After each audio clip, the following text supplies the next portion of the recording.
Hello and welcome to another Royal Reviewer live weekly chat. I hope you've all been able to make it. Don't worry if you haven't, you can always watch on catch up. I hope you've all had an absolutely fabulous, amazing week as always. And I will just go and find the chat window. And I've got something to tell you, which I'll explain in a moment. Let me just find the window and then I can say hello to everyone that's already here. Okay, yes, I can see the chat window. So we have quite a lot of conversation going on before I've even got here. Hello to Jamie, hello to Jen, hello to Steve, hello to Ruth. I'm just scanning down really quick. Sorry, I haven't got a chance to read all the comments that were here before I got here. So if you did ask a really important question, please repeat it. I can see the first Mrs. R. I think I said hello to Jen already. James Med is here, Nina's here, Callum's here, which is really good. Okay, Christine's here. And I think I've said hello to everyone. So I will start with a little announcement. I've had a really, well, over the last few weeks, let's backtrack a little bit. With a little bit of, a bit of a negative start. Over the past few weeks, maybe a couple of months even, because the channel's grown so big, we've had lots and lots of new people join the live chat, which is really, really good. I like lots of new people, but we've also had some people who are not really being very friendly. And we've had people that have been swearing and being abusive to other members, saying racial comments, homophobic comments, picking on other chat participants, and it's not on. So I had an idea and a willing volunteer to be a moderator. So from this week onwards, we have a chat room moderator, and that is Jamie.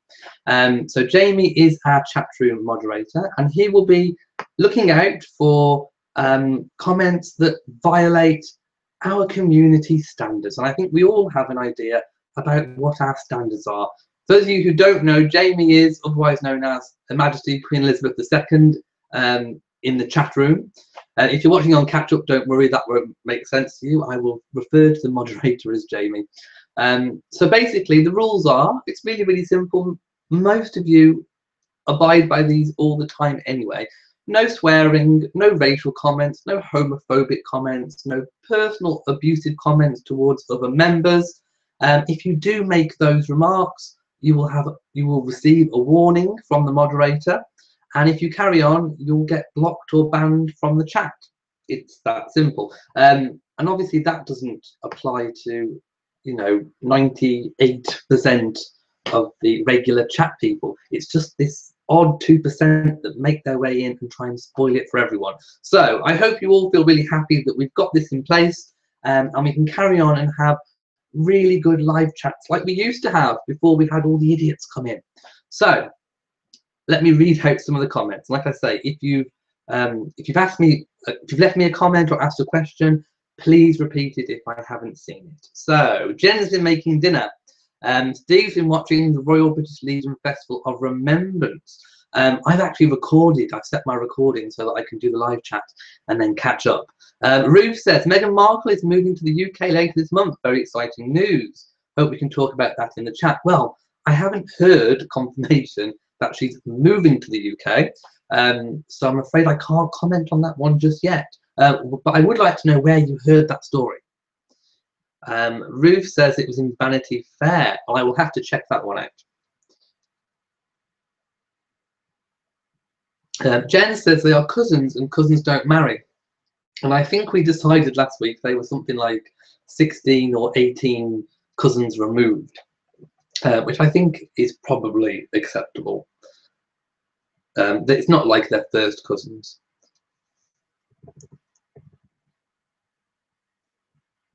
And a few people saying that other members of the royal family were indeed distant cousins. Ruth says Elizabeth and Philip are both descendants of Queen Victoria. They are indeed, but they aren't immediate cousins.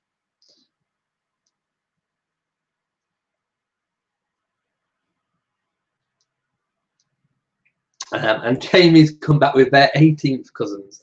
I remembered it was either 16 or 8. I know someone did a Google check last week. The first Mrs. R says Queen Victoria and Prince Albert were first cousins. They believe that is the reason so many of their grandchildren and great-grandchildren were born with haemophilia. And yes, that did enter into the royal family, and a lot of members were afflicted by that condition. James Bedford says, every week with this cousin thing, do you realise you are Adam and Eve's cousins too then? Of course, that's the biblical answer.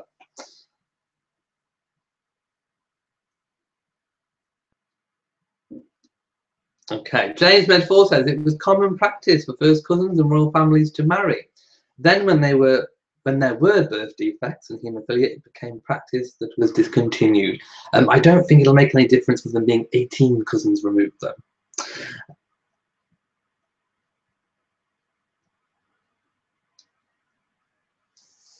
Okay, now I'm going to scroll down because I think I've missed quite a few comments. Hello to Sandy, who has joined the chat. Hello to Christine. James Medford. Oh, hello to MSMB2.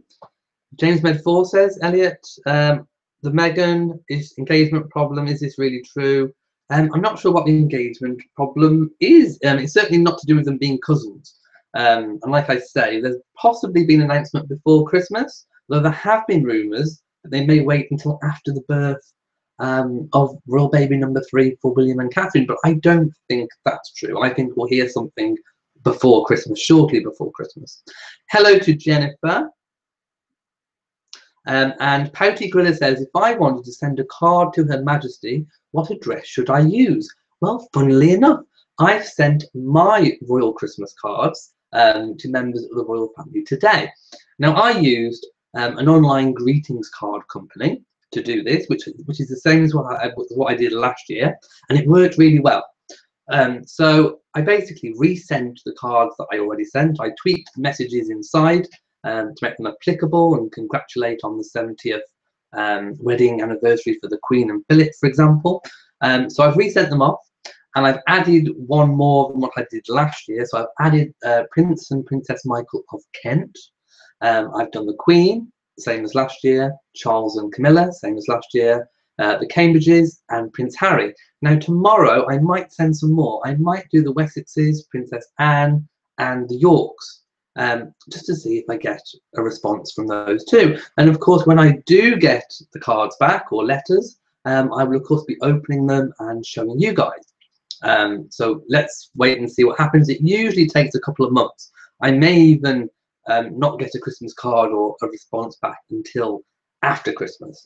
But as soon as I get them, I will open them and do a reaction video for you guys, or an opening video. The address you use to send to the Queen is just, you can put Her Majesty, the Queen, Buckingham Palace, London. That's all you need to put, and it will get there. You can also send any member of the royal family a card to that address.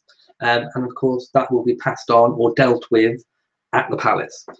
So just simply the name of the person that you're addressing it to, Buckingham Palace, London. If you do know their individual addresses, for example, Charles and Camilla on at Clarence House, London, you can send one there, or you can send the Cambridges or Prince Harry to Kensington Palace, London. And if you just put the name, Kensington Palace, London, it will get there. It will find its way to the right place. And of course, you can research the addresses online too.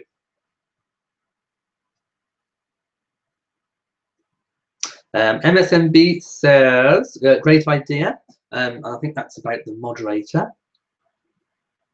New Necker 1 says, do you think that Prince Charles will live long enough to be king?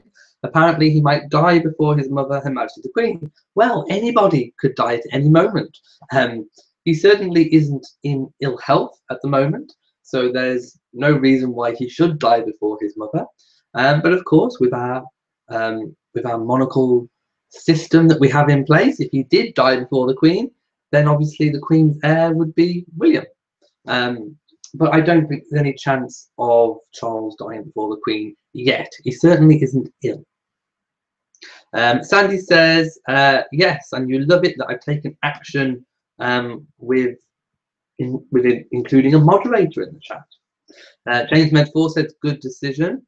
Sandy's saying thank you to Jamie for volunteering. Lots of people agreeing, saying great idea, excellent. Susan says, hi, how is my lovely Queen? I'm happy to see the Queen with Prince Philip, both smiling and be blessed. Lady Buckingham, Dawn says, fantastic idea, having a moderator. Hopefully now the chat will be a happy one without nasty comments. And thank you to Jamie. MSMP says, well said. Jen says, hi Elliot, how are you doing? I'm doing really great, thank you. And I have my tea, and I hope you all have your favourite drink too. The first Mrs. R sent me a applause emoji. How modern are we? Pouty Griller says, the Queen's mailing address, please. It's simply just the Queen, Buckingham Palace, London. It will get there.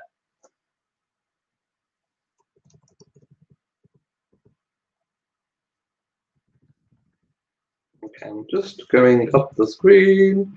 Jamie's got his Coke. There you go. Not the other kind of Coke, the drink Coke. Candice says, hi Elliot, how's the weather in Shropshire? It was quite cold today, but it was dry, so that's okay.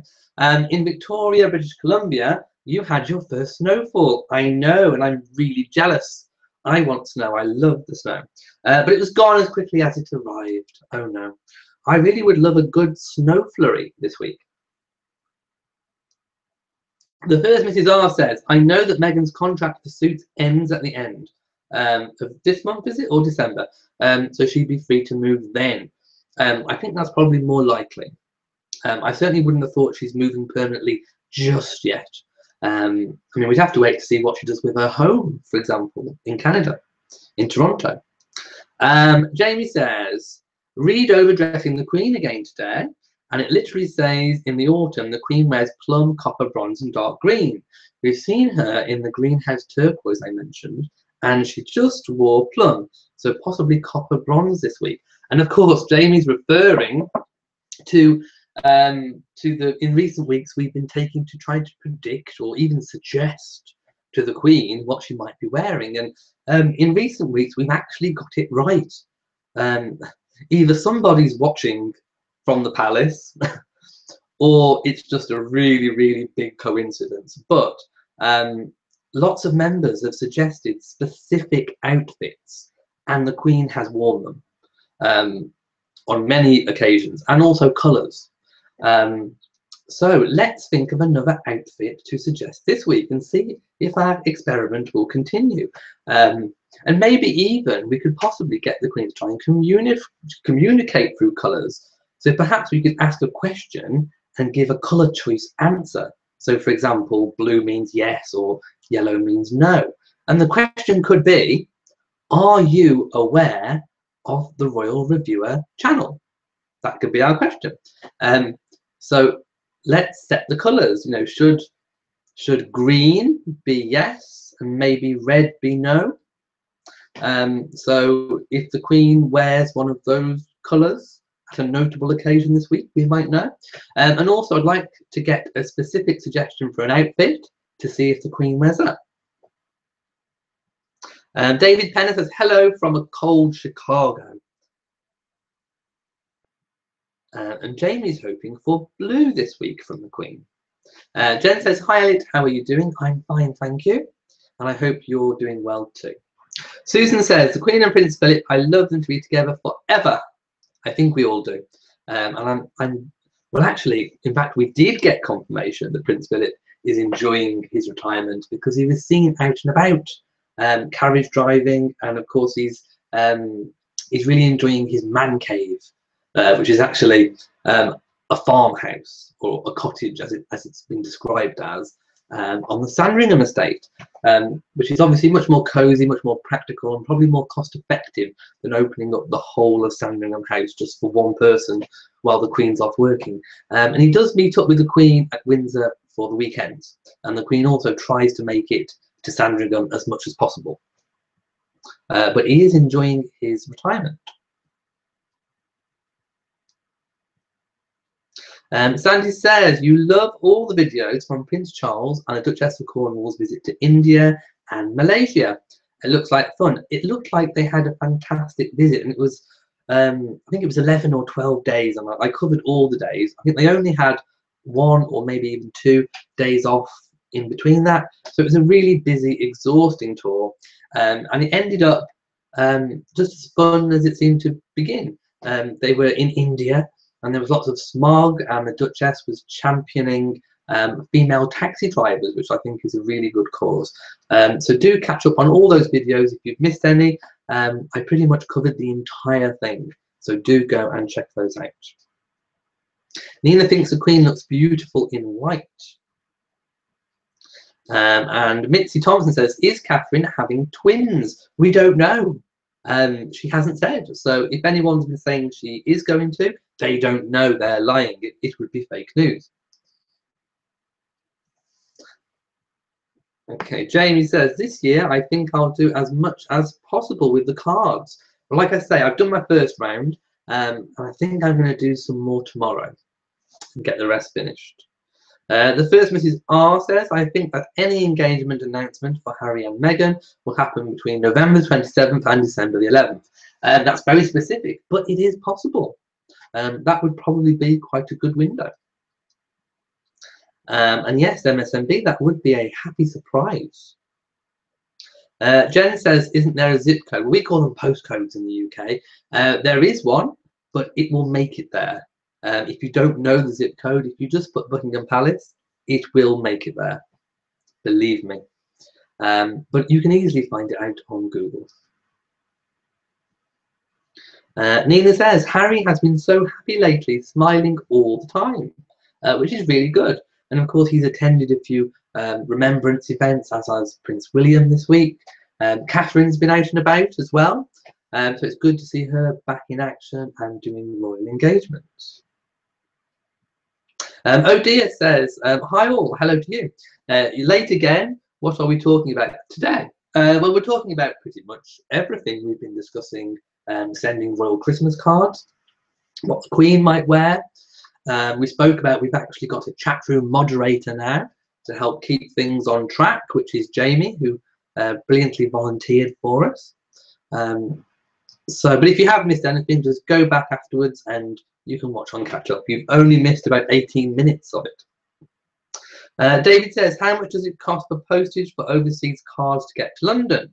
Well, it depends if you use one of the greetings cards companies. If you use one, if you use a UK greetings card company like Moonpig or Funky Pigeon, then I would imagine, whether you're in the US or anywhere else, Canada, anywhere, Australia, it would be safe. So you wouldn't have to have postage in terms of overseas postage. You'd have to pay UK postage, but it could all be done from the greetings card company. And you can write your own messages. I've written my messages and put a return address so they can reply and send me a response.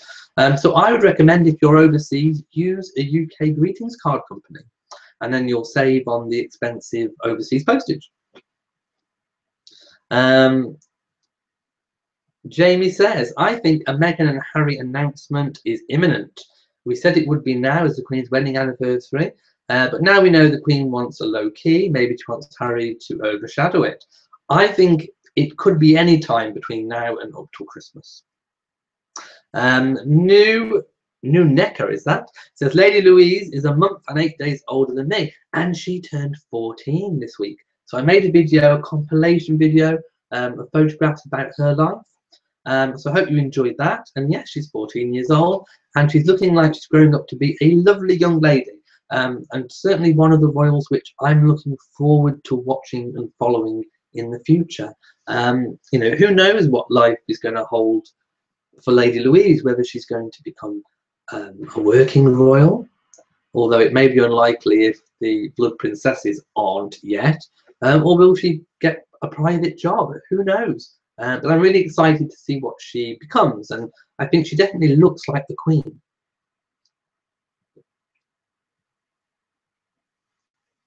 And for those of you who haven't noticed, I'm wearing my poppy. And that's because it's Remembrance Sunday tomorrow. So the Queen will be attending a remembrance service at the Cenotaph in London. And it's the first time she won't be laying a wreath. But she'll still be there. She'll be on the balcony, which is the balcony you normally see Sophie Wessex, the Duchess of Cornwall, and the Duchess of Cambridge on. But the Queen will be on the balcony with Prince Philip for the first time.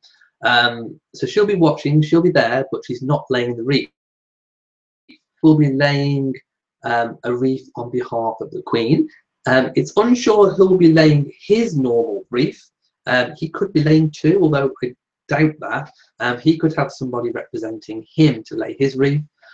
William and Harry are usually there to lay their own wreaths, as are the Queen's cousins and Princess Anne and the Duke of York and the Earl of Wessex. So hopefully we could see all of them. Sometimes some of them do miss the event if they've got overseas travel, but I think it could be a full house this year. But of course the Queen will be there. Tonight it was the Festival of Remembrance in London, which the Queen attended with Catherine and other members of the family. William and Harry today went to 2 separate rugby matches, and I've covered that in a video. There was a bit of a hoo-ha. Well, not a hoo-ha. One person in the media released an article saying how disgusting it was that William and Harry should miss the Armistice Day commemorations today and go to the rugby instead. But it's never been a problem before. They've attended the rugby matches last year and I think the year before too, and there was never any problem.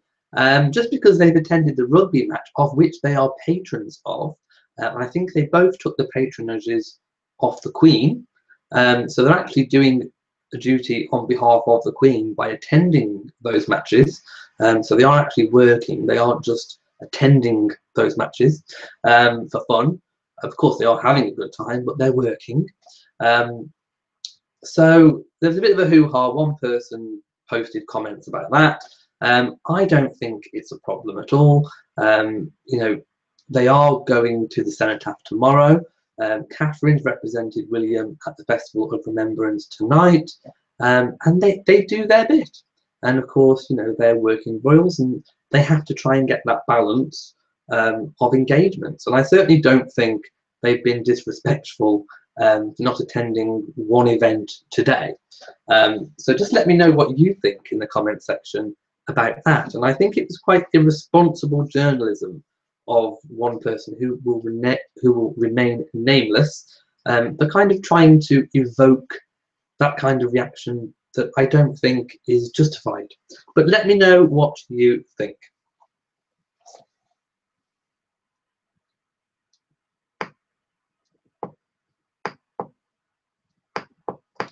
Okay, now I think I've missed quite a lot of comments, so let me go back up. Okay. Okay, Candice says, Elliot, do you happen to know if the threat by ISIS towards Prince George and members of the family is true? Of course, the government and the police don't comment on individual threats, but we do know that the threat level overall is fairly high.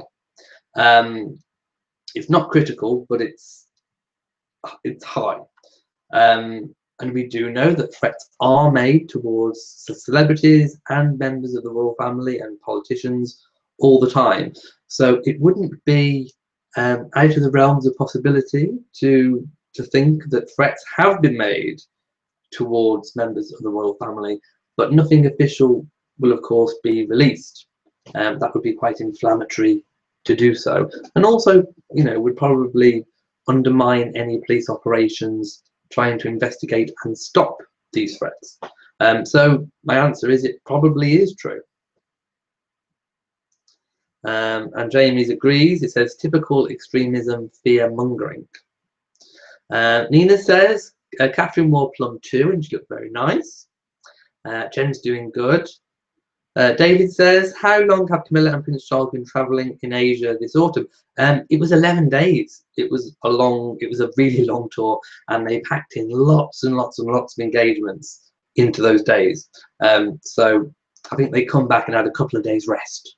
And of course, they're attending all the remembrance services this weekend. Okay, Jamie says, Philip had to move house as he got fed up with the Queen's addiction to me. And I'm hoping that she had to rush off early from the Festival of Remembrance to watch me tonight. So if you're watching, Your Majesty, I hope you have your favourite drink and you've taken some fashion tips from us. Okay, I don't think we've got any specifics on the outfit. So if you have any specifics, do let me know. Oh dear says, Elliot, did you find out how large Prince Philip's newly renovated farmhouse is?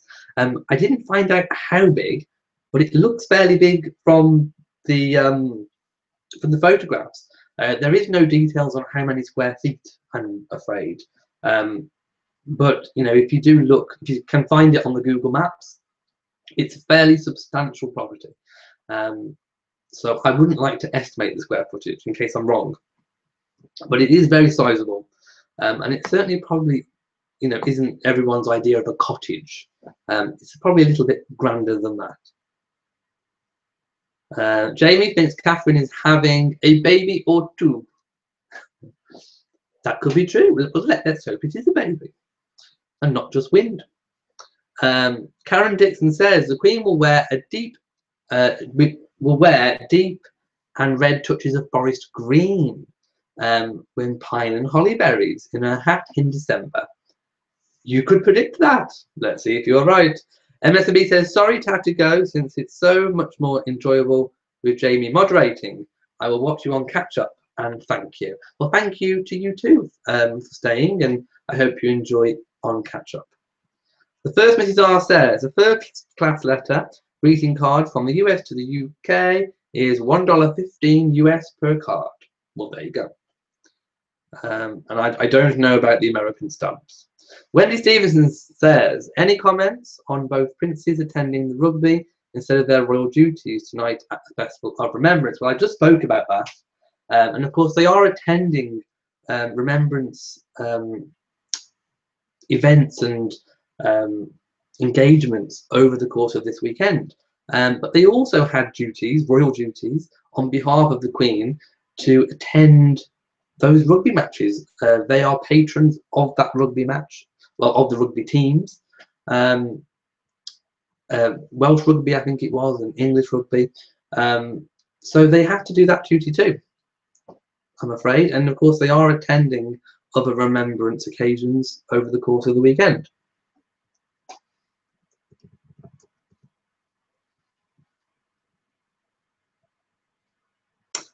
Jamie says, what time does it start airing? Pretty sure it's on BBC One. I think it started at 9. That's when I set my recorder to record it.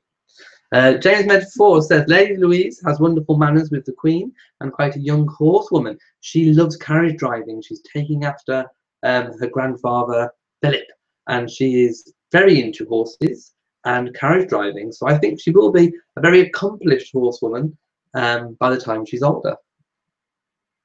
Joseph Hudson says, would a Harry and Meghan Markle be as big as William's and Catherine's? And of course, you're talking about the wedding. It depends what they want. They could go for something slightly more private and low-key, such as Zara, or they could go for St Paul's Cathedral or Westminster Abbey. They could also go for a wedding at Windsor.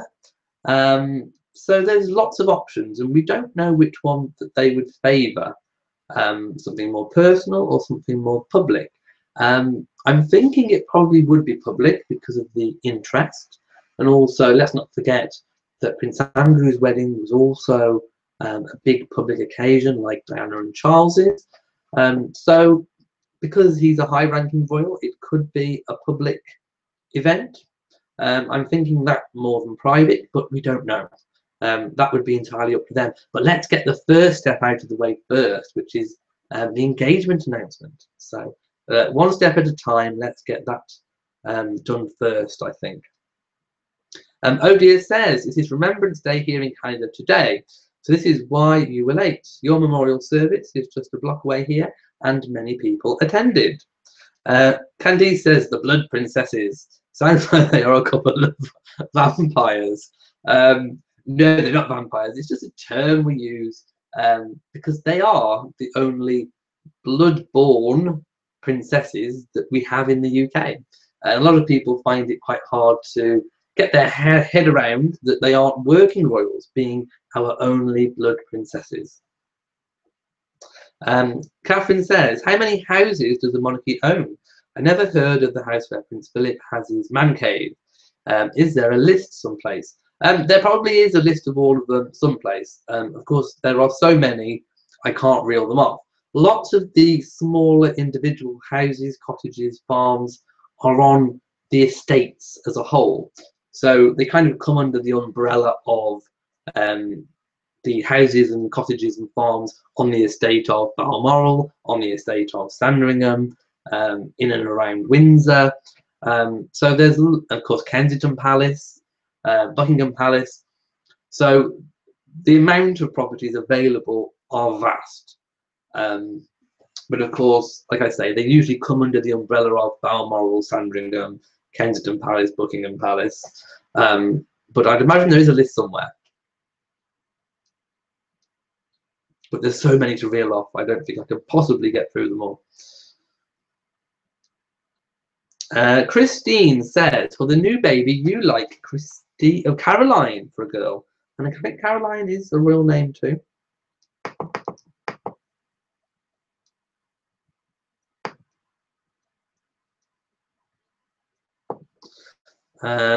Okay. Jamie says, at dawn, it technically counts as part of Sandringham, which is what I said. There is plenty of small houses on all the estates. Dawn says, the Remembrance Day ceremony was great here today. And I hope you had a really good time, by the way. If there are any veterans on here, thank you. And Sandy says, yes, you call it Veterans Day in the States. First Mrs. R says, regards to all of my friends in the UK and Canada, on Remembrance Day, you call it Veterans Day. And God bless everyone who has served or serves in our respective armed forces. And Jamie telling everyone that you can send a Christmas card to me too. Yes, you can, because I now have my P.O. Box address. I've written it in the description of every video, including this one, since I've had the P.O. Box address. For those of you who just want me to read it out, I will do. It's Royal Reviewer YouTube, P.O. Box 791, Telford, which is Telford. And the postal zip code is TF79GB. And if you send something, it will make its way to my box, and then I will have real fun opening it. Now, I'm not sure if she's here right now, but Betsy last week mentioned that she sent me something, and I went into my box, and lo and behold, here it is. Well, actually, I've got the address on here, so if I hold it up, hopefully you can see it in print. Can you see? There you go. So this is what Betsy sent me. Now, I did open the front package, but there is another one inside. So I didn't know this was from Betsy until I kind of opened it. And then I kind of thought, oh, I think it could be. So I haven't opened this one, which she said don't open until Christmas. So I'm going to open any Christmas cards that I've received on the first live chat in December. So if you want to see me open this, what's inside, and I think it's from Betsy, then tune in for the first chat in December, and I will open it and see what it is. So I can't wait for that. I'm going to have to put that away now. I've also got a card from Dawn. So I've got a few things to open, but if you want to send me anything, any Christmas cards, any letters, please do. I also have a book coming its way. Now, an author contacted me and said that he would love to send me his book. So I'm not going to tell you any more details about it until I get the book. I was expecting it to come for tonight, but it didn't. When I checked my box, it wasn't there. So I will tell you much more about this book when I receive it, but it looks like it's going to be a fabulous read. So I will tell you all about that when it's here, basically. Carolyn says they intend to be at the Sunday service, and yes, at the cenotaph. And yes, you think it's quite irresponsible journalism. Sandy says, if anyone in our chat has served, I would like to say thank you. And I would take that opportunity to echo that and say thank you to everyone who served for their country. Jen says, your son is a Marine. Wow. I know it takes a lot of training to become a Marine. Caroline says, oh, I meant the journalism was irresponsible. Yes, I did get what you meant. Candice says, Remembrance Day in Canada is today, so it's been a fairly solemn day. And lots of people sending respect.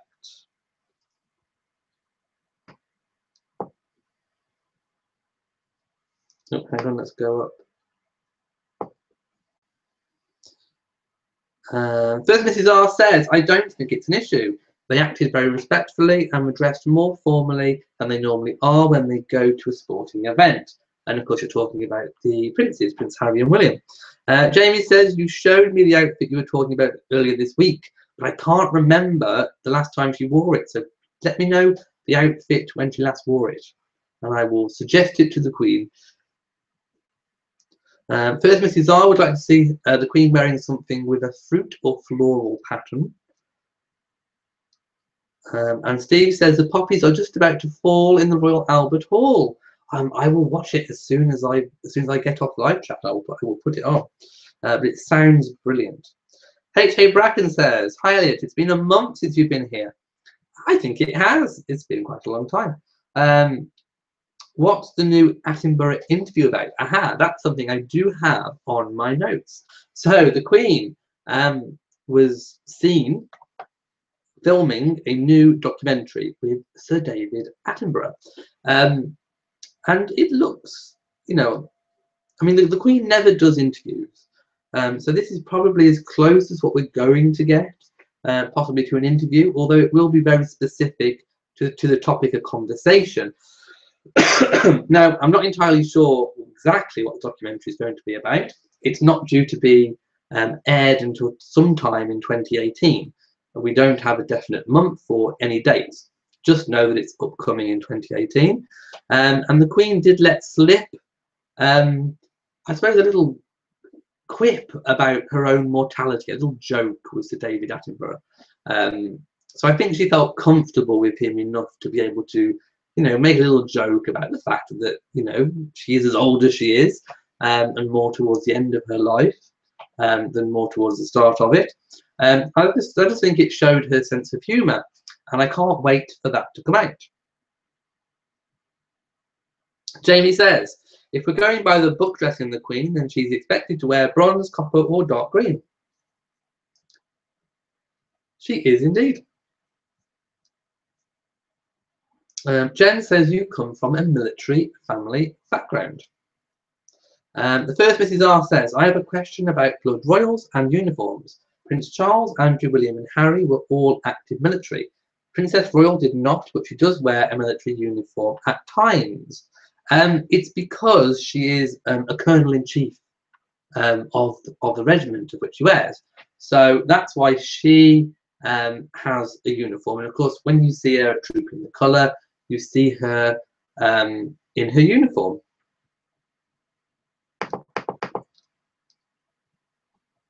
And let's just go up.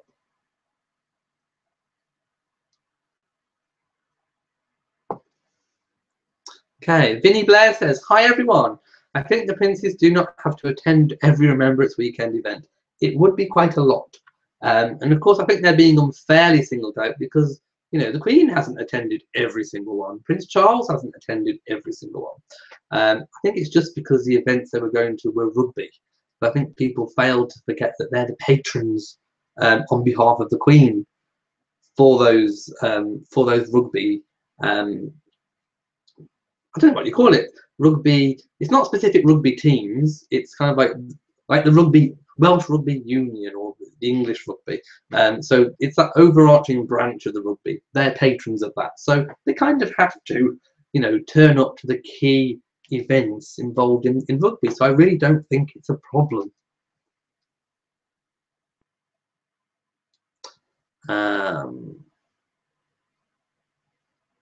Jamie says, is Princess Alexandrina not a blood princess? She is indeed. But I'm talking, okay, I'm talking about the younger generation.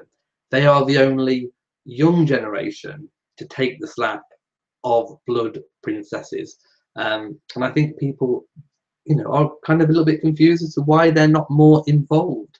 Yes, we have the old guard, I suppose I could call them, you know, Princess Alexandra, but you know, at some point, just like the Queen, you know, she'll be winding down, and I think people would still like to see some active princess action. What do you think? Let me know in the comments section. Odia says, do you know if the blood princesses are working, and if so, what jobs they're holding? Haven't heard much lately. The last I knew, I think they were doing quite a bit of charity work. I think one was in a law firm in New York. I'm not sure if they're back over completely now. It has gone quiet on the scene about what they're doing, and I do think they are concentrating more on charity work. If you follow the Duchess of York on Twitter, for example, you do see a lot about what they're doing behind the scenes, although not in an official capacity. Sandy says, let's talk about the Paradise Papers. You don't believe the Queen knew about that. Okay, the Paradise Papers. The revelations this week that the Queen and Prince Charles have been embroiled in tax evasion are just completely ludicrous and false, basically. They've taken, the media's taken a little smidgen of truth and constructed it into something horrible that's just not true.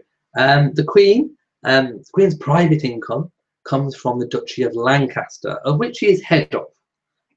So she kind of, it's her duchy through being the monarch, but she doesn't run it herself. She has advisors who run and invest the money for that. So they invested, I think it was £10 million. Now, bearing in mind this estate, the Duchy of Lancaster, is worth billions. So £10 million is a very small amount of that money. So if you were going to do tax evasion, why would you just do it on a tiny fraction of 10 million? So anyway, this 10 million got invested, and actually, no, it wasn't invested, it was held offshore. That particular investment didn't bring any tax benefits to the Queen. So she didn't actually benefit from that anyway. It was just held in one of these overseas accounts, which obviously meant that she was named in the Paradise Papers, but she didn't benefit from it, and I don't think she would have known about it. It was a little bit embarrassing, but it wasn't illegal. Nothing, no wrongdoing was done, and she didn't benefit from that investment.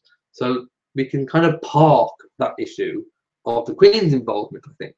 Although some people have called for more scrutiny with the Queen's finances, I personally think that we're okay the way that we are. And let's not forget that the Queen doesn't legally have to pay any tax. What she pays is voluntary, and I think that was since 1993. So I can kind of excuse the Queen completely out of the Paradise Papers. Prince Charles, again, his estate, the Duchy of Cornwall, is worth billions, and he only invested £100,000 into one of these offshore companies, which is a very small amount, and it was a company which is about an environmental issue. So you would expect him to possibly have investments in environmental issues. That's what he's been championing since the 70s. But this particular one, he also made, he lobbied to get a law changed, which if it had been changed, which it wasn't, but if it would have got changed, he would have made money on that investment. But I think the two are completely unconnected. I think he did the investment, oh, and coincidental as well. I think he did the investment because basically he likes to champion environmental issues, and he did the lobbying for the same reason. He likes to champion environmental change. I think he probably didn't even realise that the two on paper had a conflict. Yes, there probably was a conflict of interest. Do I think he was aware of it? No. Do I think it was intentional? No, because it was such a small amount. Again, if you were going to tax avoid, you'd do it on a large amount of money. You wouldn't do it on a minute amount of money compared to the whole overall assets. So I hope that's explained it a little bit. It is a lot more complicated than that. There's lots of legal terms and financial terms and lots of accountants speak. But basically, I think they were involved in it, but any of their involvement wasn't done for evasion purposes. So I hope that we can park that issue and that people won't hold anything against the royals for that. A poll was taken immediately after the Paradise Papers, which showed a dip in the public perception of the Queen and Prince Charles.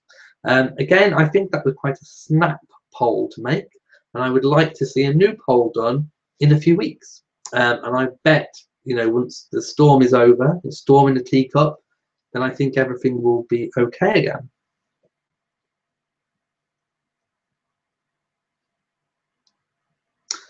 Carolyn says, do you have to put the country on it? Yes, if you're sending a letter, put United Kingdom, England and United Kingdom, or GB, and it will get here.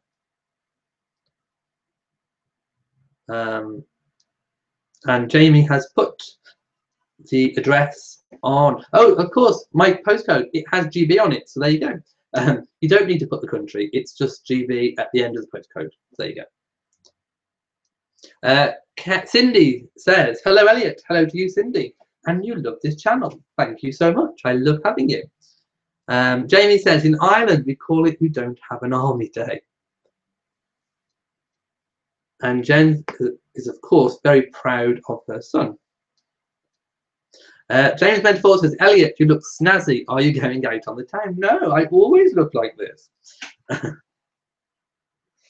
Jamie says, I remember she wore it to Battersea Dogs Home a few years ago, and it was a ruggish mixed blue with dark blue lining. So there you go. It's the outfit we want to see the Queen in. The outfit she wore to the Battersea Dogs Home a few years ago. Ruggish mixed blue with a dark blue lining. I hope somebody is watching. We will be watching. Please wear it, Your Majesty, for a prominent event. James Medford says, do you think the Queen has done interviews for historical purposes for posterity that will be released after her passing? Good question. A question I hadn't thought of before. It's possible, but I don't think so. But of course, we would only know that once the Queen has passed.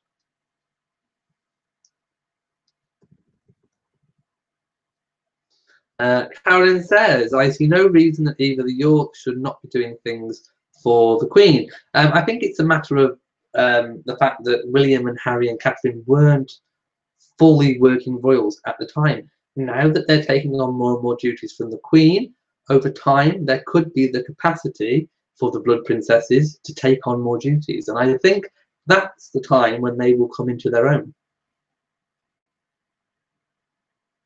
Carolyn says, well, night night folks, we're going to a Legion dinner, take care, and I hope you enjoy your Legion dinner. Coco R says, do you think Prince Harry and Meghan Markle will be engaged in November or December? Well, we spoke about this slightly earlier, and I think most people think December. James Medford says, the York princesses should accompany the Queen. It would be charming and give them a wonderful one-to-one time with their grandmother. I'm sure they get to spend some time with her. But yes, I'd love to see them out and about a lot more. Jen says she'll be back. Carolyn says the yellow press goes at it again. Such a shame, and investing is not a crime. I agree entirely. Jamie says the Duchy of Lancaster is only worth 500 million. Only worth 500 million. It's still a lot of money.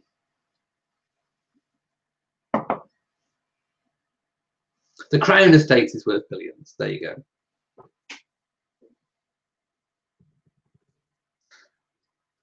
Okay. Odia says Prince Charles invested £100,000 in a friend's business, and that is why he appeared in the Paradise Papers. Well, there you go.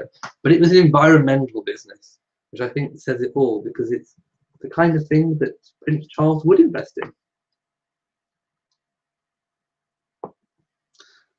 Francesca says, well, the investments was legal. The Queen is not better or worse. Well, there you go. Odia says, I think the Queen makes more from her Windsor McDonald's restaurant than any interest in the Paradise Papers. You know, if she did have a McDonald's, I would love to go to the McRoyal. A McRoyal burger. A Mc Windsor nugget. That would be good. Jamie says, imagine if we told the Queen to wear pink and she had no engagements this week, apart from tomorrow, instead of black. And it would cause a scandal. Okay, I would excuse her not following our instructions for tomorrow.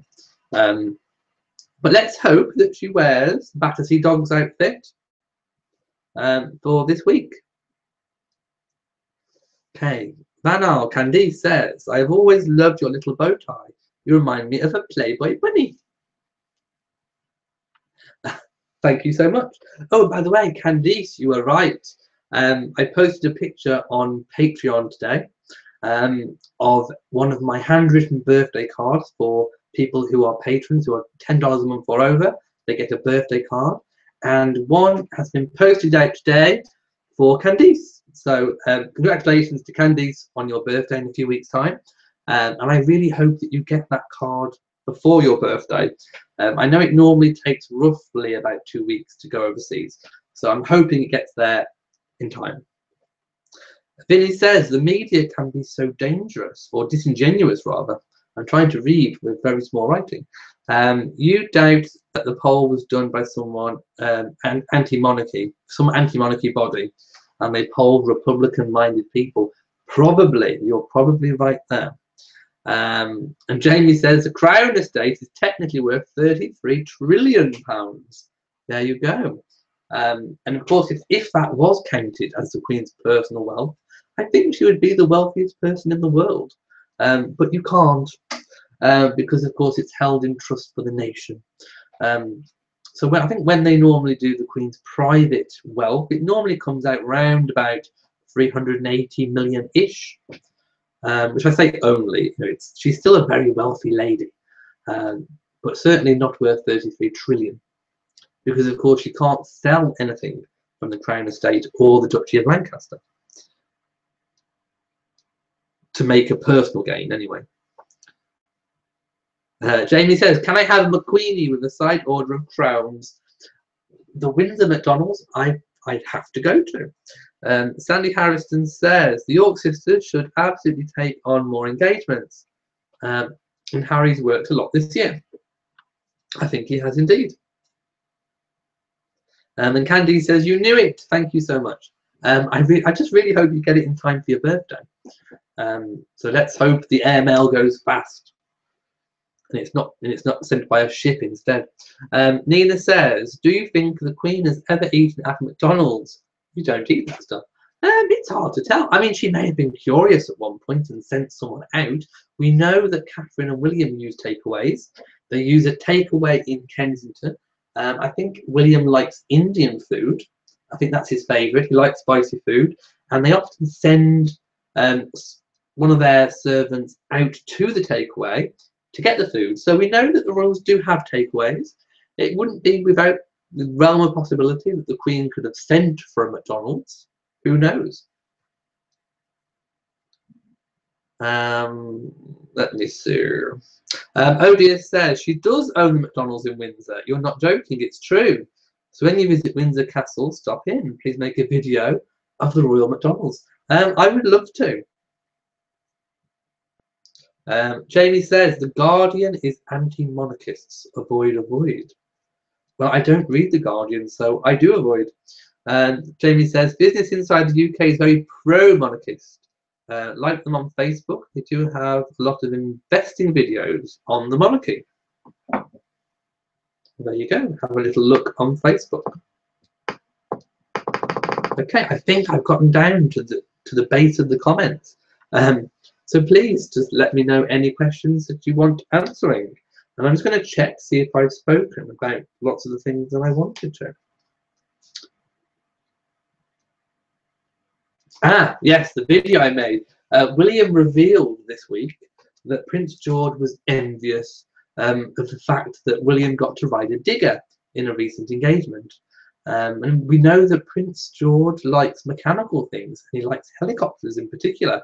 He was seen in a helicopter at one of his parents' engagements, and he seemed to really enjoy that. So I think he likes, things, big machines. So he was very envious and jealous, I think. So Prince William having a little bit of a laugh about that. Okay, now I've got to the bottom of all of my notes. So if you've got any questions, please let me know. Let's see what's coming up in the coming week. So I've got some dates in my diary. On Monday the 13th of November, Prince Harry will be at the charity Mind, and he's going to present an award. It's Prince Charles's 69th birthday on Tuesday, 14th.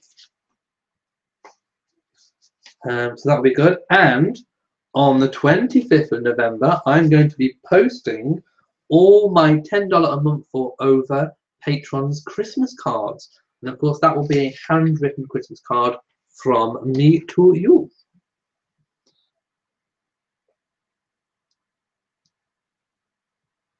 James Medford says, the Daily Mail has been making inroads in the USA. Are they pro or anti-monarchy? Generally, they are pro-monarchy. The Daily Mail has always been fairly pro-monarchy, but if there is ever anything going on, like a scandal, they will, of course, report on it. But they're certainly not anti-monarchy.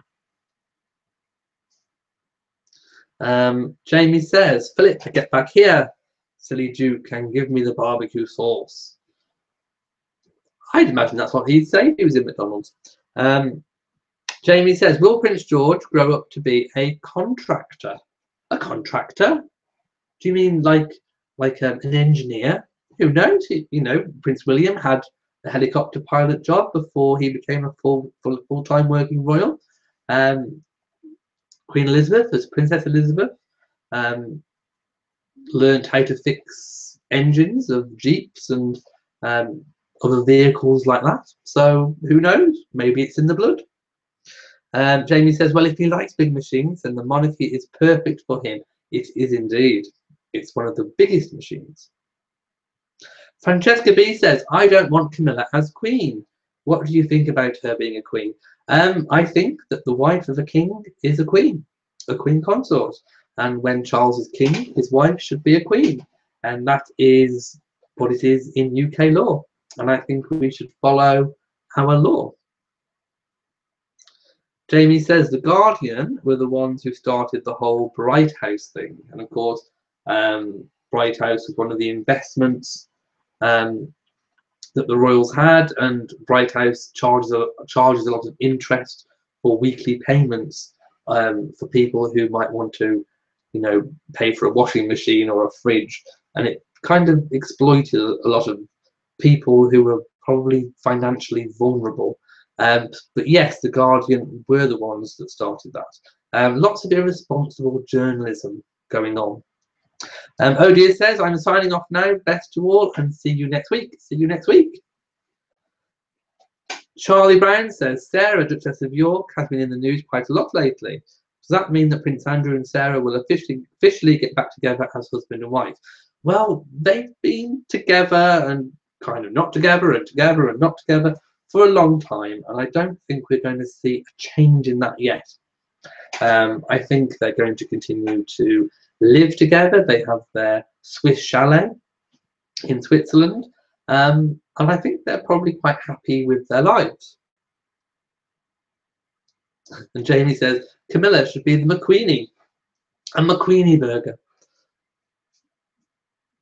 First Mrs. R says, so Prince Charles was born 1 week shy of his parents' first anniversary.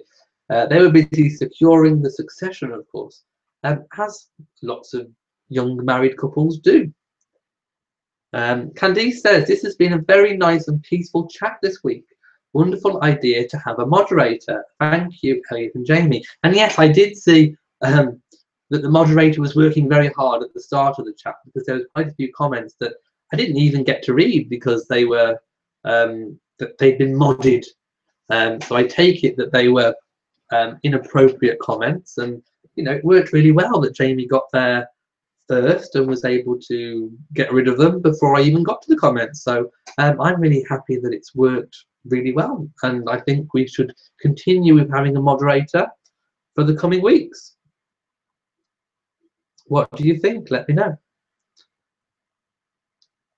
Nelson Morrison Aldrich says, have you ever attended any of the events at Highgrove? No, but I really would like to go. I want to see the gardens. The gardens look amazing. I love gardens, and one of the areas at Highgrove that I would really love to see is the stumpery. Prince Charles has a stumpery which is made of kind of bark and decomposing wood and uprooted trees, tree stumps and all kinds of things, and lots of mushrooms and ferns and all kinds of things grow. And I'd imagine, you'd feel like a little gnome or something in there, or a fairy in the stumpery. So I really would like to go and see that. And I know Charles has also little sort of soirees at Highgrove.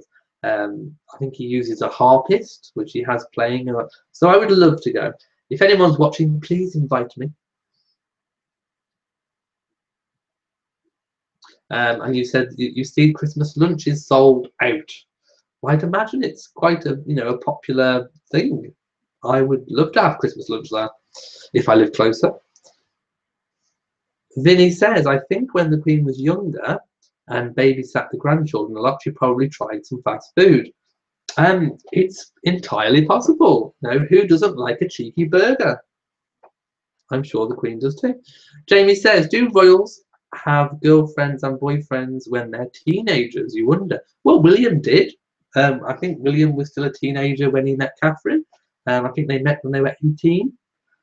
So yes, I think they do have boyfriends and girlfriends as teenagers. But of course, in today's world where the press are kind of kept a little bit more at bay when royal children are children, we may not know about all of them. But we know that Prince William did, so yes, I'm going to say yes to that one. The first Mrs. R says, Camilla will legally be Queen, but I wonder if she'll choose to use a subsidiary title. There is no subsidiary title for the wife of a king. It is Queen Consort. There is no subsidiary title that could be used that's in UK law. If they wanted to use a different title, it would have to go through law. The law would have to be changed. So there is no subsidiary title when Charles becomes Queen, unless the law is changed beforehand. Camilla will be the Queen Consort. That's the way it is.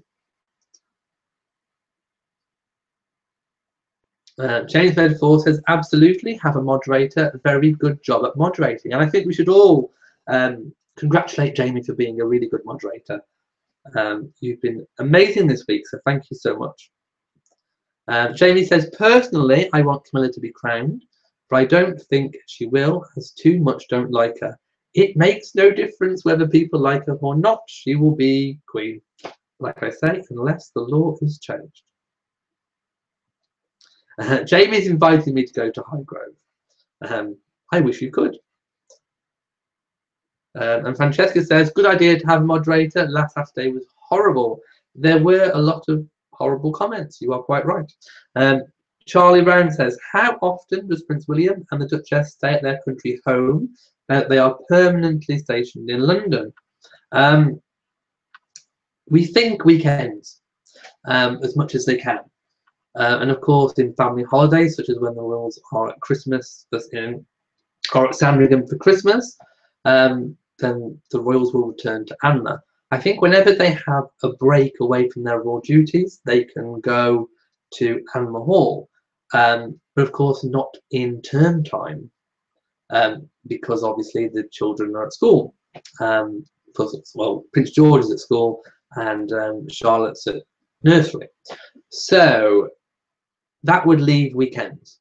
And it's not a million miles away. So, when the kids finish school or nursery on Friday, they could quite easily hop in a car, helicopter, whiz off to Anna, and then come back late on Sunday, or even, probably late on Sunday, put the kids to bed and start the working week. So I think as many weekends as they can. Certainly school holidays, they'll go to Anna.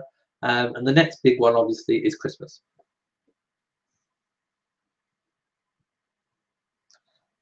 Jamie says, can you imagine a new royal programme called Keeping Up with the Windsors? I do that every day. I always keep up with the Windsors. And Jamie's saying, imagine the Queen saying, hi, I'm Elizabeth. This is my family.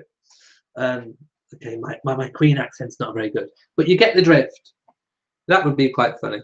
Vinnie Blair says, both William and Harry clubbed a lot during their teens, and William had girlfriends before Catherine. He did indeed. So, yeah, royal children, teenagers can have boyfriends and girlfriends. Christine says, there were too many nasty comments the past week. They need to lighten up or get kicked out. First Mrs. R says, I think the moderation worked very well. James Medford says, being fair to Camilla, I don't think her grand plan was to be queen ever. She seemed happy just living with Charles. I would agree with that, most definitely. There we go. Nina says, I hope Meghan is able to have Christmas with the royal family this year. An announcement before they go to Sandringham would sort that one out, and she would be able to go officially. Vinny says, Nina, I'm keeping my fingers crossed. Nelson says, I just became aware that garlic and shellfish is never served to the royal family.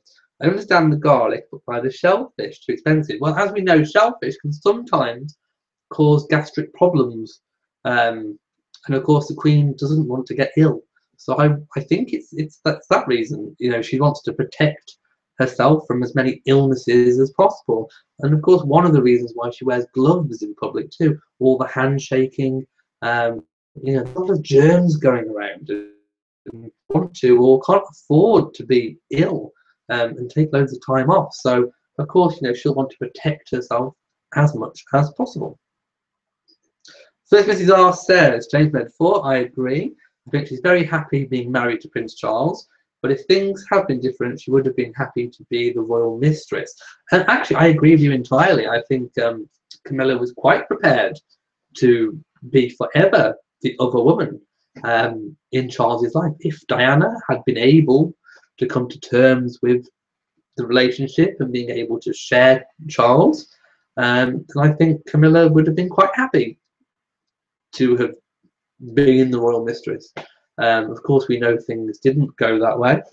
Of course, that can be debated widely, but you know, I don't think she ever necessarily set out to be queen, but that's what she will be. She will be when Charles becomes king. Vinnie Black confirming what I said. You read that no shellfish because of the chance of food poisoning. She can't afford to get sick. Jamie says, imagine speaking to the Queen if she reeked of garlic. That would indeed be a nightmare situation. And I'm sure you wouldn't say, I'm sorry, Mom, but your breath stinks.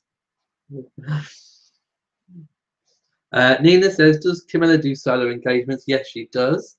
And I'd love to feature more of Camilla's solo engagements in the future. Jennifer says, is it possible for William, once king, to restore the Royal Highness to his mother posthumously? Yes, it is possible. And it is something that he could do. He could certainly issue letters patent to say that divorced mothers of future kings retained their HRH title after divorce, and he could offer that retrospectively, which would give his mother back the HRH. So yes, he could do that, and it's possible that he might. I also think that, you know, had things been different, if Diana had have lived, I think he would have given her the title of My Lady the King's Mother, which is a title that was held by Henry VIII's mother. Vinny says, if I were a royal, I would have loads of hand sanitizer in the car. They probably do. Jamie says Camilla did a solemn engagement when she visited Galway. Is it Galway or Galway? How do you pronounce it? Gull or Gal? I'm going to say Galway. And that's your town. Candice says, can you imagine how very busy the senior members of the royal family are? They're all over England almost every day. They are indeed. And of course, they have days called away days. So on the away days, they typically have, 4, 5, maybe even 6 engagements in a day where they go outside of London. Nelson says, have you met any of the royal reporters or ever met Lady Campbell? No, I haven't. I don't kind of class myself as a typical royal reporter. I'm more a commentator, I suppose. I'm certainly not part of any reporting pack. I'd probably feel very fish out of water if I was with them. I don't think I have quite their mindset. I think I'm more, I'd like to kind of interview people a bit more, perhaps. And certainly, I prefer to comment on things. So I'm certainly not a member of any royal reporting pack or anything like that. I do follow some on Twitter. I do sometimes tweet them, but I certainly don't really associate with mainstream royal reporters. And no, I haven't met Lady Campbell. Dawn says, do you think that Charles might give Diana back to the HRH out of respect to his sons? Hard to tell. I don't think anything like that will happen while the Queen is still alive. Charles could do it, but I think it's more likely that William possibly would. James Bedford says, I believe Prince William will restore the Royal Highness to Princess Diana. Nina says, who stopped Diana of the title Queen? Well, of course, she wasn't stopped the title of Queen. She lost the chance to be Queen Consort when she divorced Prince Charles. And it was a decision by the family, I think, that the HRH should be dropped for divorced members of the family. And of course, that happened to the Duchess of York too. Although it was said that the Queen Mother had quite strong ideas that a divorced member shouldn't be a HRH. Jamie says it's pronounced Galway. Galway? There you go. Jamie says, if I was a king, I would make gloves for men a new fashion trend. I'm not touching that much peasant's hands. I wear gloves. I mean, obviously not in the summer or so, but I do appreciate a good pair of gloves. And I think girls should wear more brooches these days. Francesca says, when will Harry go to his next holiday? In case you know it, let me know. Well, Harry kind of likes his, I suppose, more obtuse holidays. He chose to go and see the Northern Lights with Meghan. That's not a typical holiday. He took her to Africa. Again, it's not a typical holiday. I'm thinking maybe next time we might go for somewhere sunny, but perhaps with a twist. It might be somewhere more adventurous rather than beachy. Maybe, I don't know, Madagascar, shall we say? I don't know. We'll wait and find out. Jamie says, what if they touch gluten produces? Oh, yes, who wants to touch anything gluten? Candice says, I'm really glad and proud of Diana for not putting up with Charles's mistress. And Jamie says, I think Charles was very sympathetic to Diana, so you think he will give her back the HRH.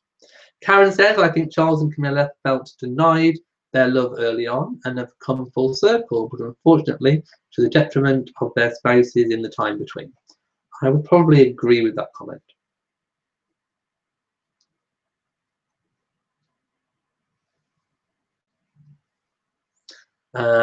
Jamie says, greetings to you, smell the leather glove present. Who doesn't love the smell of leather? Nelson says, I see you wearing a poppy. Where will Her Majesty be on this day? She's probably back home at the palace now because it's probably over. but she was at the Festival of Remembrance in London. So she was there today, and tomorrow she will be at the cenotaph watching her wreath being laid. Lots of people commenting Jamie's doing a good job moderating. James Medford says there were other romances before Diana, but after Camilla. There was an Australian lady and some others. The actress, I believe, Miss Georgia. I'm not sure about the ones between Diana. Before Diana, yes. He did have quite a few girlfriends before. And of course, the press was wildly trying to make connections to them. And I think he felt lots of pressure in the early days. Nina says Jeff doesn't have a chance with Jamie on the job. And of course, those of you watching, Jamie is doing a fantastic job moderating. I'm not even getting to see the abusive comments before they come in, which is fantastic. So thank you, Jamie. Jamie says she will be sitting down to a cup of tea and an iPad with watching me live. And shortbreads. Off with his head. Yes, Your Majesty, if you're watching, I hope you've had a fantastic week. And I think we all would like to take the opportunity to say that we are very much looking forward to seeing you tomorrow. And we think you deserve a bit of a rest from standing at the cenotaph. And I think we all think it's a brilliant idea to watch from the balcony. I think you'll be a lot more comfortable up there, and of course you're still there at the event, so I think it's a really good move to do that. The first Mrs. R says, which members of the royal family have the royal family order ribbon, and who do you think might be next? Well, Catherine has got to be the next in line to get one. She still hasn't got hers yet. But of course, the Queen is the one who gives them out, and she does it at her pleasure. Camilla had to wait a number of years, but I think it's got to be imminent for Catherine soon. So I would probably say it's on the cards, so watch this space. And of course, for a number of years, Catherine didn't attend the state banquets, and in recent years, probably 2 years, she started to attend them. So now she does have more of a need for a family order for when she goes to the state banquets and occasions such as those. So I'm thinking soon. Jamie says the Queen's username is my name is Jeff. Vinny says, I think it was a bad idea for Charles to date Diana's sister and then Diana. Bad karma from the start. I don't think it was. I don't think they were dating for very long.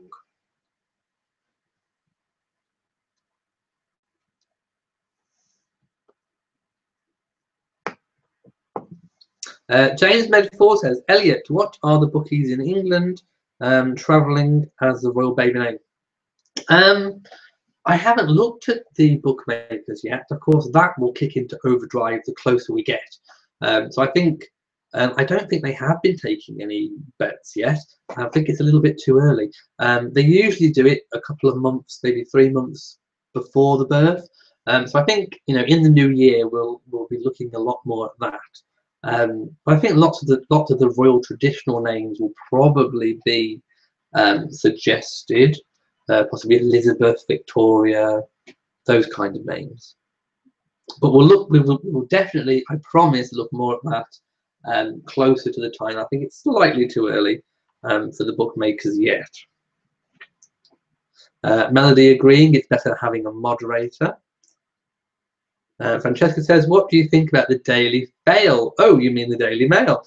I mean, out of all of the online ones, I do take a look at the Daily Mail. They do cover lots of funny stories,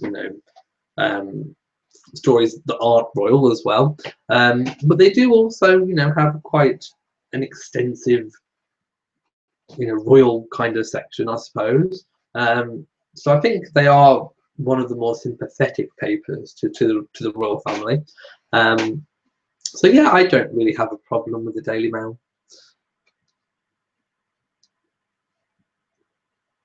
Okay, Victoria says, hello and greetings from Canada. Hello to you. How do you think Harry will propose? And are there any pieces of Diana's jewellery he might have made into a ring? Well, I made a video about this many months ago now. At the time of me making the video, there was talk that he may turn Diana's emerald choker into a set of jewellery for Meghan. There was enough stones in there to make a ring, maybe some earrings, maybe even a slightly more less elaborate necklace. So yes, possibly the emerald choker could be made into something. I've always said that I think Catherine's probably got all of Diana's sapphires, but that leaves Diana's rubies and Diana's emeralds possibly to be given to Harry's future wife. And of course, those jewels may not stay as they were in Diana's day. They could be transformed and changed. There's a big history in the royal family of changing royal jewels to suit the fashion of the time. Of course, we know that Prince Philip dismantled his mother's tiara to make the Queen her engagement ring and a new set of jewels. I think he made it into a bracelet as well. So it's possible that Harry may have dismantled some of Diana's jewellery to make Meghan something, of course, when the time comes for that to happen. So possibly the emeralds, and I think emeralds would look really good on Meghan. Not everyone can pull off emeralds. I think, on people that are too pale and pasty, emeralds can often not look too good. I think, I think they'd look really good on Meghan. I think she'd really make the colour pop. So I'm thinking possibly emeralds. Joe Bob says, hello everyone. I read where Prince Harry and Mrs. Markle, or Ms. Markle, will wait to announce their engagement after the birth. Oh, I did mention that earlier. I don't think that's true. I think that's probably a bit too late, because that would probably put the wedding, if they wanted a spring wedding or summer wedding, back to 2019, as far as 2019. So I don't think so. I think we're still looking at before Christmas, but we will see. They could surprise us. Dawn says, if the baby is a girl, you're hoping for Victoria as a name. I think that would be lovely, Princess Victoria or Princess Vicky. Jamie says, imagine someone applied for a summer job at Windsor and ended up working in her McDonald's restaurant. I'm still not sure about this McDonald's. Is it just that it's on land that she owns, like as part of the estate? I'm sure it hasn't got her name above the door. Vinny says, being in Canada, I thought Daily Mail was anti-monarchist. They are so anti-Meghan. I don't think they're particularly anti-Meghan. They put some stories, I think, about her family background. But I don't think they were particularly anti-Meghan, or even anti-monarchist for that matter. But I don't know if any overseas version is different. There could be a difference with overseas versions. I, of course, get the UK one. James Medford says, didn't Diana have lots of blue sapphires? Yes, she did, from the Saudi family. You love blue sapphires, but possibly Catherine's got those. I'm imagining. Nelson says, I know this is terrible, but already preparing myself for the Queen's funeral.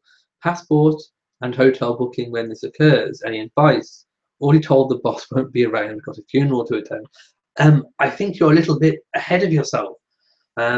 I think it's good to have a plan if you want to attend the Queen's funeral, to perhaps broach it with your boss to say that when it happens, you'd like the time off. But of course, we can't predict when that's going to be. And I'm sure, lots of people don't even want to think about the time when the Queen passes. We know that she has funeral plans in place, and of course they are rehearsed and updated annually. But let's hope the Queen's got another at least good 10 years to go. So perhaps you're a little bit early to be thinking about that. And let's hope the Queen has a longer life, or at least as long as her mother.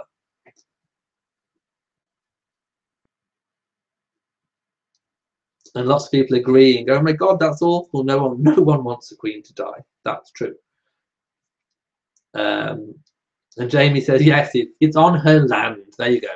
So she's not the proprietor of the McDonald's. It's just on her land.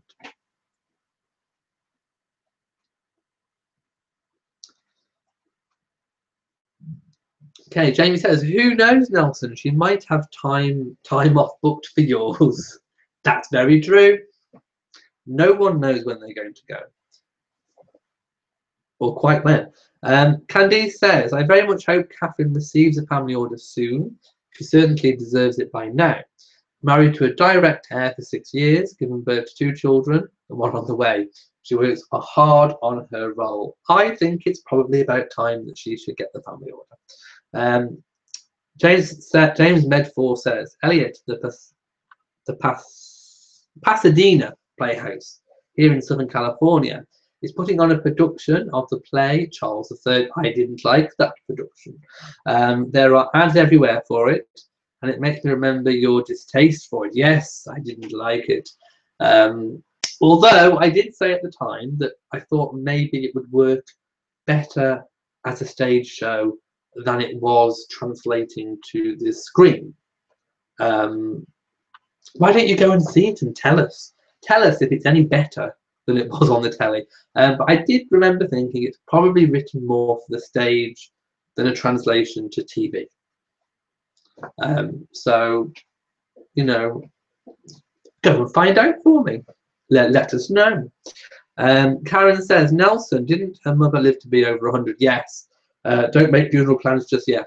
Your own grandmother lived to 100, and out of that, hearty stock, same hearty stock as the Queen.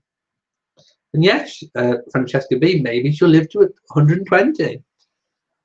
Jamie says, I'm already planning my own funeral. Fail to plan to fail. Maybe 420. Okay, while we're on the subject, this chat room always likes to talk about death, don't we? We all like to talk about it. I've already started to plan mine, as the matter goes. I decided I don't want to be burned. I don't like the idea of cremation. I can't stand the heat. I get sweaty enough as it is, so to think of my body being in all that heat, no. That's not a good last thing. I also don't like the idea of being buried and being eaten by worms. I have a phobia of worms. I hate them. So to think that worms could be wiggling through my body, that's just disgusting. So I don't want to be in the ground. So I would like to be above the ground in a coffin. I'm thinking a lead-lined coffin so that nothing can get at me. And I'm thinking in some kind of above ground monument thing. So I'm definitely in years to come going to look at my local church, and I think I'm going to try and buy a plot. I think I'm going to try and get some kind of mausoleum built on it, so that when I pass, my coffin can be put and sealed in the mausoleum above ground, and then I'm out of the flames and I'm out of the worms. And I think that's what I want. There you go. That's my plans. Let this video stand as my testament to my will. And Francesca says, what do you think about the Marchioness of Weymouth? Oh, I like the Marchioness of Weymouth. She brought some diversity into the aristocracy. Of course, she's not royal, but she's brought diversity into the aristocracy, and I think that's what it needed, a bit of fresh air. So yeah, I like the Marchioness of Weymouth. For those of you who can't picture her, do a Google. But yes, I think the whole story is interesting, and I think she's doing a really good job of, you know, helping run the estate. So yes, I'm in favour of the Duchess of Weymouth, and I think a bit of diversity is what was needed. I'd like to see more diversity. Candice says April the 20th is Hitler's birthday. It would have been your mom's too if she was still alive. Oh no! Well, let's not talk about him. Dawn says I'm going to have nightmares about dying tonight now. This chat, whenever we talk about death, this chat room seems to love it. It's just a subject that you all seem to love. And Jamie says, but above ground, there's still things that wiggle at you. If you get that, I hope nobody will be wiggling at my body in my tomb. I forbid it. There will be no wiggling at me. No, I hate worms. I hate anything that's long and thin that wiggles at me. It gives me the willies. It really does. I just can't stand anything long and thin and wiggly. Ugh. I don't like snakes. I don't like worms. Okay, I like tails. I don't mind a tail. If it's a furry tail, I like a furry tail. I don't like skinny long tails like lizards or anything like that. But I don't mind a furry tail. A cat's tail, a dog's tail. A furry tail is fine. But anything long and thin and hairless that wiggles, I don't like. Ugh.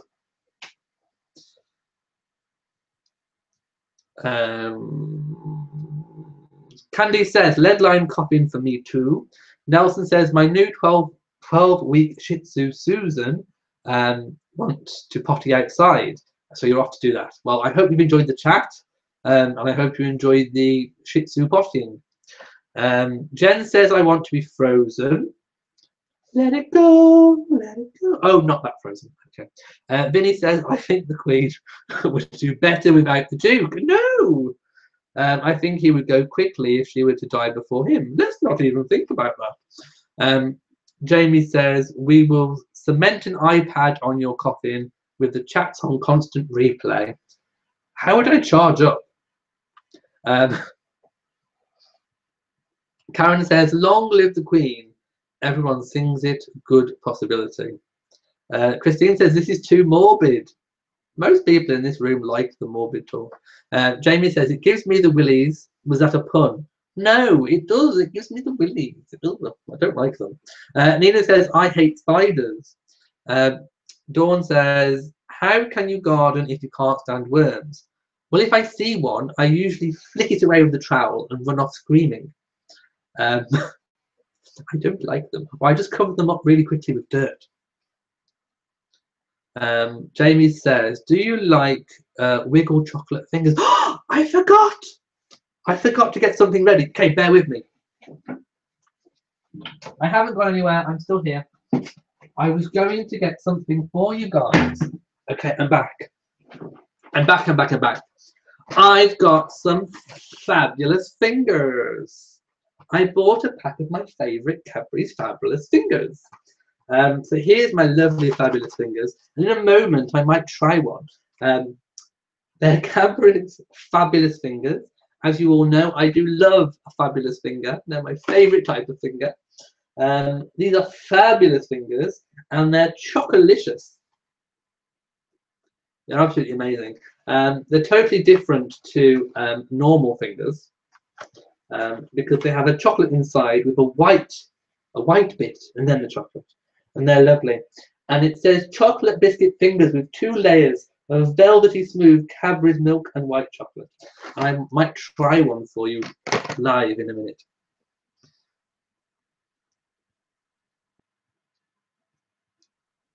Candice says, you could be a tree. That's become, no, I don't want to be a tree. And yes, I know what you mean. They put you in an orb and then the roots turn you into a tree. I don't like that idea. Dawn says he likes beaver tails wiggling at him. No, well, actually, beaver tails aren't bad because they're flat and fat.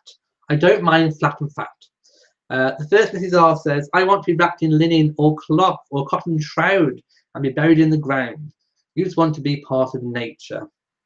Too many worms for me for that. James Bedford says, Elliot, you're quite funny today. Yes, you can't be frozen, and they break your body up into pieces. It's a new technique. Isn't lead lined expensive? Yes, it is. I'm worth it. And yes, long live the Queen.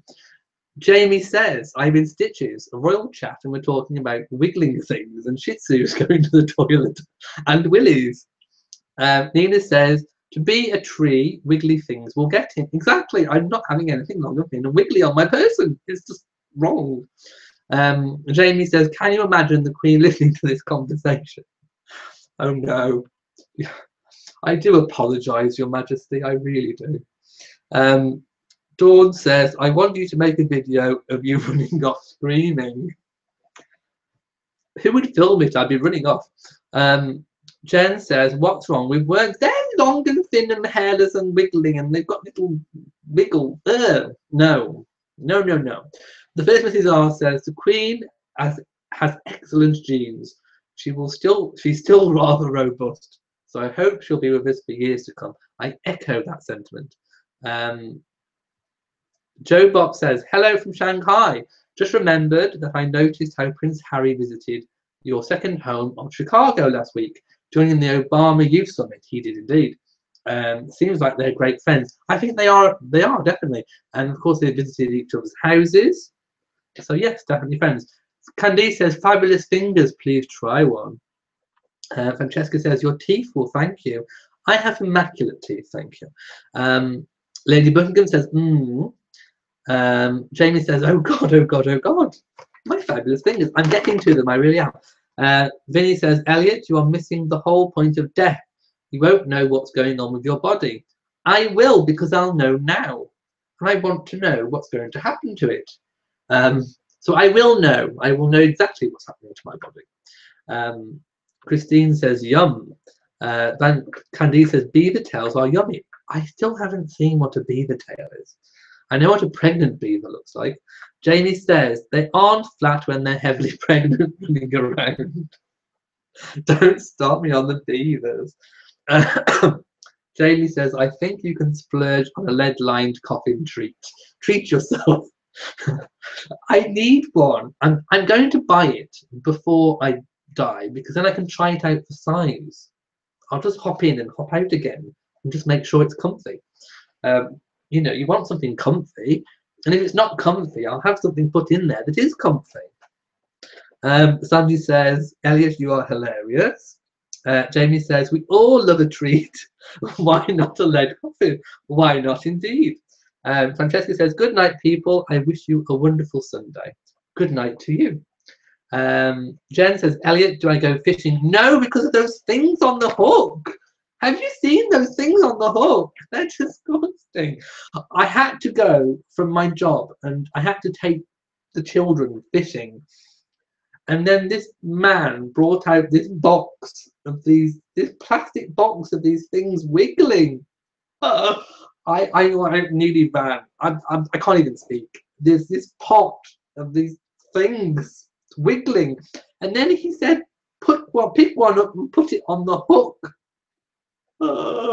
I nearly died. I absolutely nearly died. It was just horrendous. I'm having nightmares.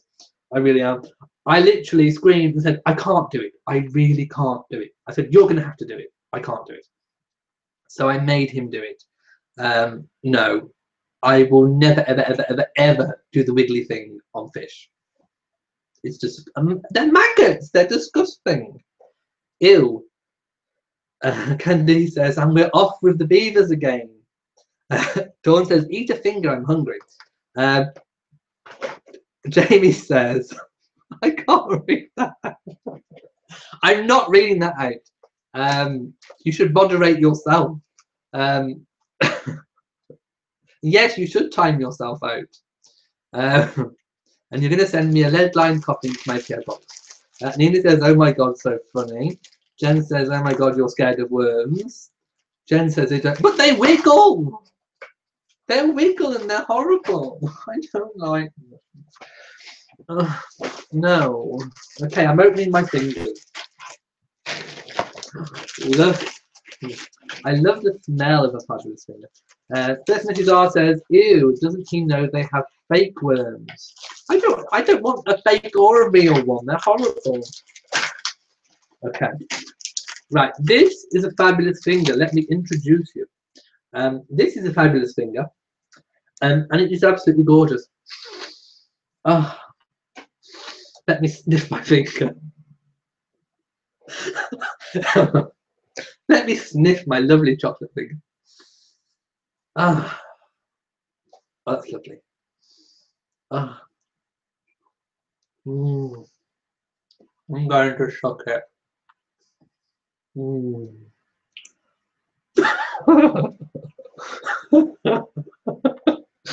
Why are you laughing? Mm. Mm. Mm. Mm. I love the fabulous finger. Mm. Mm. Mm. Mm. Mm. Oh, that's lovely. And it's even better with tea, even cold tea. Mm.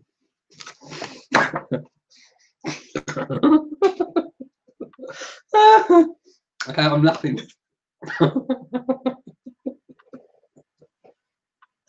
Jamie says I'm dead.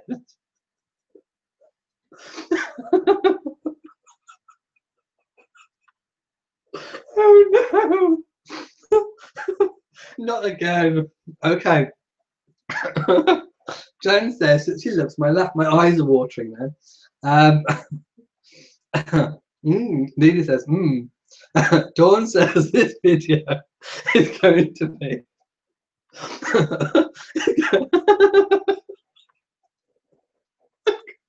I can't. I need a tissue. Oh, my eyes. Okay, this is the beavers all over again. Okay, Your Majesty, if you're watching, I do apologise. This chat has just descended into the depths. It really has. Okay, Nina says lots of laughter. Christine says, how about gummy worm? Okay, I'm not too bad with gummy worms. I can cope possibly with a gummy worm, possibly. Candice says, wow, that was almost erotic. I love a fabulous finger. They are fabulous. Okay, you need to try fabulous fingers. Order them and get them shipped over, if they allow them through customs. Jamie says, can I feed the fingers to your pregnant beaver? His name is Jeff. Jen says, you're making me laugh. And lots of smiley, laughing faces. Okay, I'm in a giggly mood now. I don't know why I'm in a giggly mood. And I've been on here for nearly 2 hours. So if you've managed to stick with me for this long, you've done well and you deserve a medal. Jamie says, for the OAPs here, that was pornography you just watched. Perhaps it was. Oh, a little bit of news. In fact, I don't know why I forgot to mention it earlier. For the first time ever, my demographic on my channel has changed. I've always been roughly 75% of my viewers are female, with roughly 25% being male. But for the first time, for this week, it's been 50-50. I've had 50% male, 50% female. The age range is still kind of the same, although there has been more slightly younger viewers coming through, which is what I've been aiming to try and get young people involved with the monarchy. But for the first time ever, it's been a 50-50 split. So more males are watching. Vinny Bear says, oh, I didn't know what they are called. They are good, not that good. Come on, get a hot. No, these are fabulous fingers. They aren't regular fingers. They're fabulous. Look. Fabulous fingers. And they are lovely. I love my fabulous fingers. And I don't care how much fat they've got in them. Fat can go fat away. I don't care about fat content, calories, or anything when I'm eating a fabulous finger. It can all just go.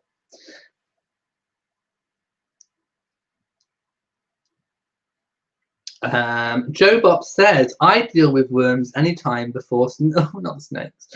Like Indiana Jones, you hate snakes. Ugh, no.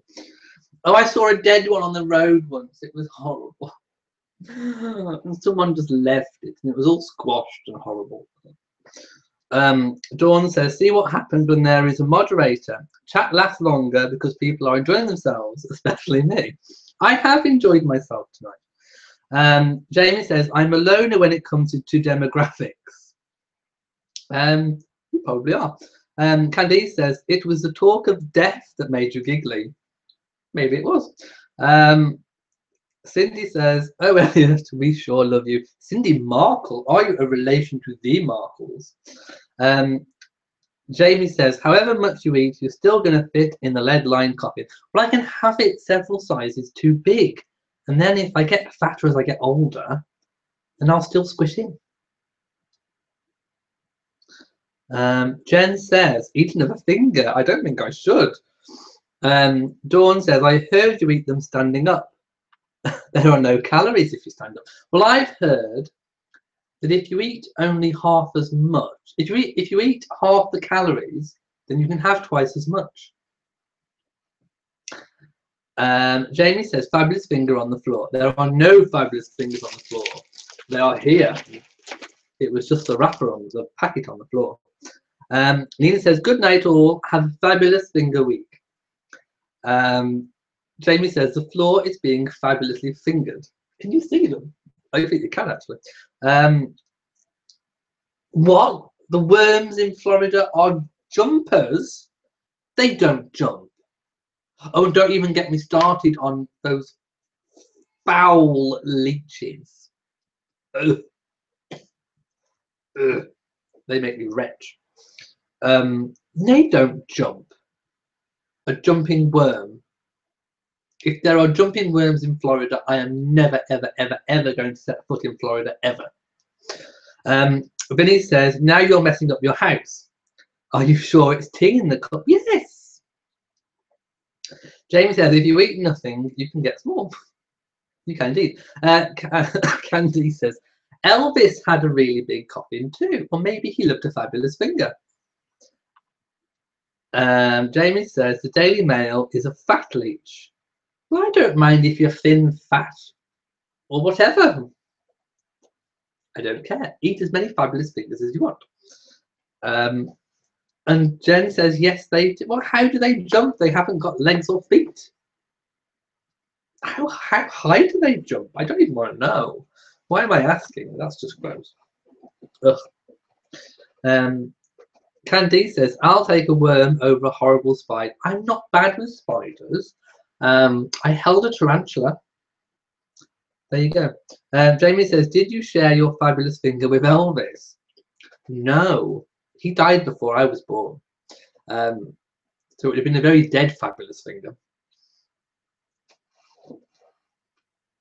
Okay, I think that we should end our chat here tonight.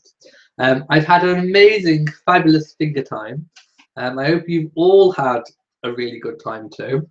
And I hope you all have an amazing week ahead. Thank you so much to Jamie for being our moderator this week. And I think we'll definitely do it again because it certainly improved things. In fact, I don't even think I saw a negative comment because Jamie got to them before anyone else.